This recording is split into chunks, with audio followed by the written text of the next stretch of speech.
আজ আমরা একটি সংবেদনশীল এবং আলোচিত বিষয় নিয়ে কথা বলবো। চীনে কেন কুকুরের মাংস খাওয়া হয়? এটি কি সত্যি সাধারণ, নাকি এর পেছনে রয়েছে ঐতিহ্য, সাংস্কৃতিক আর বিতর্কের গল্প? প্রথমেই আমরা জানবো কুকুর কিভাবে হোটেলে এসে তা বিক্রি হয়। তারপর জানবো কুকুর খাওয়ার ঐতিহ্য। চলুন জেনে নেই। প্রথমে কুকুরগুলো টাকে করে চলে আসে একসঙ্গে। তারপর কুকুরগুলো জবাই করে এর পশম ফেলে দিয়ে ভালো করে ধোয়া হয়।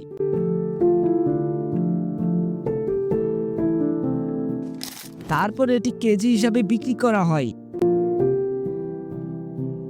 এবং কি এই কুকুরগুলো হোটেলেও খাওয়া হয়। এবং কি এইগুলো ঘরে রান্না করা হয়।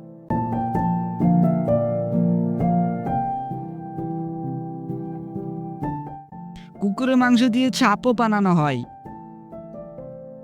এই কুকুরগুলোর কিন্তু খামারও থাকে এক্সট্রা, যেখানে তাদের উপর ভালো করে যত্ন নেওয়া হয়। খুবই সাধারণ। আমরা যেমন মুরগির যত্ন করি, তারাও কুকুরের ওইভাবেই যত্ন নেয়। যাই হোক বন্ধুরা, আমরা এখন জানবো তাদের দেশে কুকুর খাওয়া নিয়ে ঐতিহ্য সম্পর্কে। চীনে কুকুরের মাংস খাওয়ার ইতিহাস বেশ পুরনো।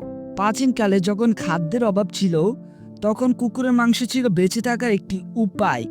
এটি কোনো বিলাসিতা ছিল না, বরং প্রয়োজনে তাগিদে শুরু হয়। সময়ের সাথে কিছু অঞ্চলে এটি ঐতিহ্য পরিণত হয়। উদাহরণস্বরূপ, দক্ষিণ চীনের গুয়েনজা বা ইউনান অঞ্চলে শীতকালে কুকুরের মাংস খাওয়া হয় শরীর গরম রাখার জন্য। চীনের কিছু অঞ্চলে, বিশেষ করে ইউলিনে, কুকুরের মাংস উৎসব নিয়ে অনেক বিতর্ক রয়েছে। এই উৎসবে স্থানীয়রা কুকুরের মাংস খান, যা তারা মনে করেন ঐতিহ্যের অংশ। তবে এটি চীনের সব জায়গায় জনপ্রিয় নয়। অনেক চীনাবাসী, বিশেষ করে শহরের এলাকার মানুষ, এই প্রথার বিরোধিতা করেন।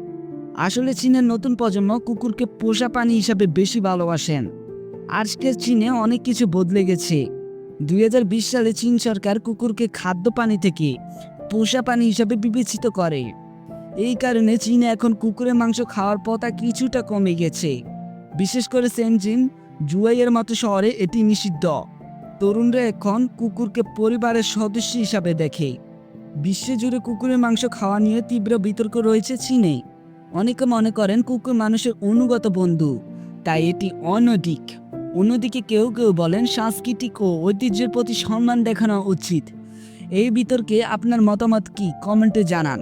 আজ আমরা চীনে কুকুরের মাংস খাওয়ার ইতিহাস, সাংস্কৃতিক এবং আধুনিক পরিবর্তন নিয়ে জানলাম।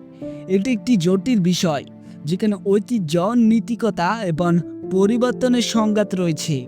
আপনি কি ভাবছেন? কমেন্টে শেয়ার করুন। লাইক, শেয়ার আর সাবস্ক্রাইব করতে ভুলবেন না। পরের ভিডিওতে আবার দেখা হবে গাইস। আল্লাহ হাফেজ।